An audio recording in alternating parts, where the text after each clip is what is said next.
Assalamualaikum warahmatullahi wabarakatuh. Nama saya Indra Fadilah. Di video kali ini saya akan mereview materi yaitu tentang keterampilan menulis parafrase untuk menghindari plagiarisme. Nah, pengertian plagiarisme itu sendiri yaitu berasal dari kata plagiarus, yaitu menculik atau mencuri. Berangkat dari asal kata tersebut, secara sederhana, plagiat berarti mengambil ide kata-kata dan kalimat seseorang dan memposisikannya sebagai hasil karyanya sendiri, atau menggunakan ide atau kata-kata dan kalimat tanpa mencantumkan sumber di mana seorang penulis mengutipnya.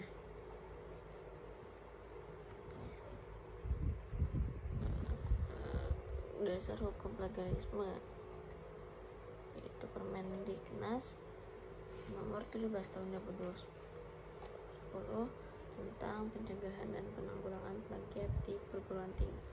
Apabila mahasiswa terbukti melakukan plagiat sedangkan ia telah lulus suatu program studi, maka sanksi yang diterima adalah pembatalan ijazah pasal 12 ayat 1 huruf G Permendiknas 17/2010. Akan tetapi bila tidak terbukti melakukan plagiat sebagaimana dituduhkan, maka pemimpin perguruan tinggi melakukan pemulihan nama baik yang bersangkutan pasal 14 Permendiknas 17/2010. Nah, dari parafrase merupakan salah satu cara meminjam gagasan atau ide dari sebuah sumber tanpa menjadi plagiat. Nah, parafrase merupakan cara mengekspresikan apa yang telah ditulis dan dikatakan oleh orang lain dengan menggunakan kata-kata yang berbeda agar membuatnya lebih mudah untuk dimengerti.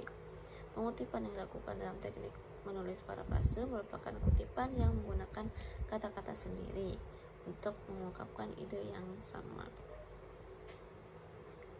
Menurut Kasus Besar Bahasa Indonesia, parafrase adalah penguraian kembali suatu teks atau karangan dalam bentuk atau susunan kata yang lain dengan maksud dapat menjelaskan maknanya yang tersembunyi. Teknik parafrase itu, bacalah teks yang akan diparafrase secara keseluruhan, pahami topik atau tema dari teks tersebut, lalu carilah kalimat utama pada setiap paragraf, lalu yang terakhir catat gagasan pokok setiap paragrafnya. Selanjutnya ada perhatikan kalimat penjelasan, pilihlah kalimat penjelas yang penting dan buanglah yang hanya berupa ilustrasi, contohnya pemisalan atau sebagainya. Lalu pilihlah kata atau kalimat yang efektif. Jika ada kalimat langsung, ubahlah menjadi kalimat tidak langsung agar lebih singkat. Lalu yang terakhir, ceritakan atau uraikan kembali dengan bahasa yang lebih mudah dipahami dan singkat. Contoh parafrase.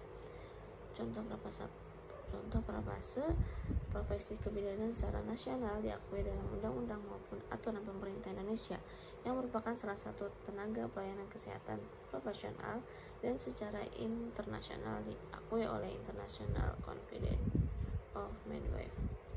Lalu kita parafrase, hasil parafrasenya itu bisa kita buat. Contohnya seperti profesi kebidanan adalah salah satu tenaga pelayanan kesehatan profesional yang diakui baik secara nasional maupun internasional. Secara nasional diakui dalam undang-undang maupun aturan pemerintah Indonesia yang berlaku, dan secara internasional diakui International Confederation of Midwives. Seperti itu contoh parafrase. Beberapa web yang bisa kita lakukan parafrase, ada Copyscape, ada Duplicate Checker, ada Plagiarism Checker.